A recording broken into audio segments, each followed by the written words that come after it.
boys and girls. So the last time we were here, we were working on our Mexican folk art. Do you guys remember what folk art is? Folk art is a kind of art that is connected to traditions and culture.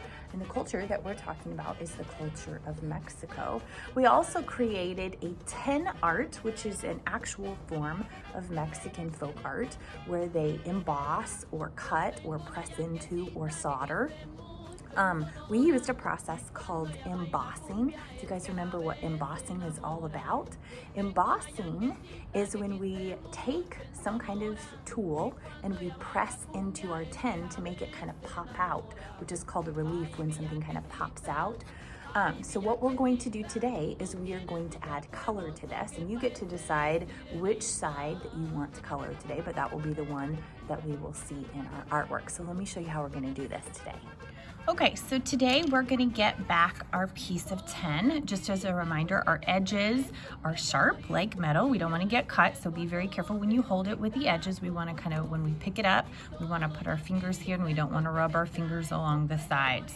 So you can decide today, do you want to use the silver side, and you can color on that side, or you can use the copper side. And I kind of like the copper, so that's what I'm going to do today. So what I'm going to do is, we do have to share these supplies. A couple of things about them. Sharpie markers, you know, are permanent, which means if we get them on our clothes, they do not come out. So please don't mark on your clothes. Try to avoid getting it on your hands. Sometimes we get stuff on our hands. That happens. It will wash out of your hands eventually, but I do not want to see anybody coloring on these. I also bought these, so please be super careful with them.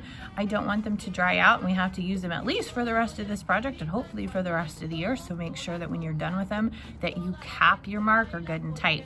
When we use Sharpie markers, we've got kind of, I'll hold it up close here, we've got kind of a pointed edge. Please make sure that you don't smash it into whatever you're doing, because that kind of ruins our tool. So please take care of that. We're just going to lightly use it to color in. So you decide what colors you want here. If there is a color that you don't have at your table and you need it, please let me know and I will try to locate that for you. I've got all different kinds of colors here. But what you're going to do is you're going to trace over your design. In some places, you're going to color it in. So for example, in the flower part, I'm gonna color the leaves in green. I'm gonna kind of trace around it and then color it in. And I'm not smashing it.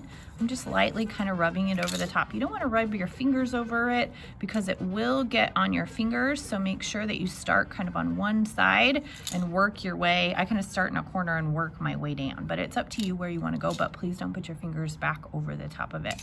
I want to do the same thing on the other side though. So I am going to start up here and I'm going to just lightly over the top color that in. Okay. And I'm gonna take that and go down. Maybe for my flowers, I'm gonna do a dark pink. You saw there, I capped that when I was finished. I'm gonna go over the dark pink. I wanna trace it first. Make it a little easier to stay in those tiny little spaces. And then I'm gonna go back in and just lightly color it in. Now you don't have to color everything in. And in fact, I recommend that you don't. First of all, it's gonna use a lot of markers, which I don't have that much markers. But also we want certain places to pop out. We don't want the whole thing to pop out. In a design, we have to kind of decide what is the most important, or what are the things that I want people to notice or to look at when they look at my artwork. So I am gonna color in these flowers here, but like really big spaces, I'm probably not gonna color in. Like my sun, I'm probably not gonna color that all in. I am gonna make it orange so people know that it's a sun, or you could pick yellow, I guess, if you're a yellow sun kind of person. But since this is kind of already gold, I feel like it works. I don't need to color it in.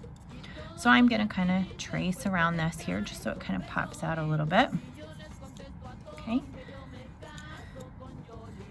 And then I'm gonna move on to my flower. And I think I need a new color. So if I don't have the color that I need, I'm gonna raise my hand. I needed a different color here. So I'm gonna trace this. I'm gonna go ahead and speed this up so you can see what it could look like when it's finished today.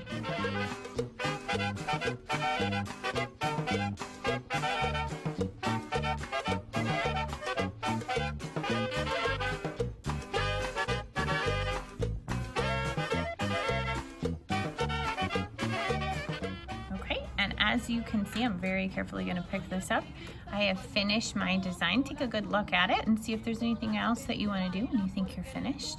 When we're done, we're going to mount these, which just means we're going to tape them or glue them down onto a backing or a back piece of paper so that it can stay kind of safe and we don't accidentally cut our fingers on them.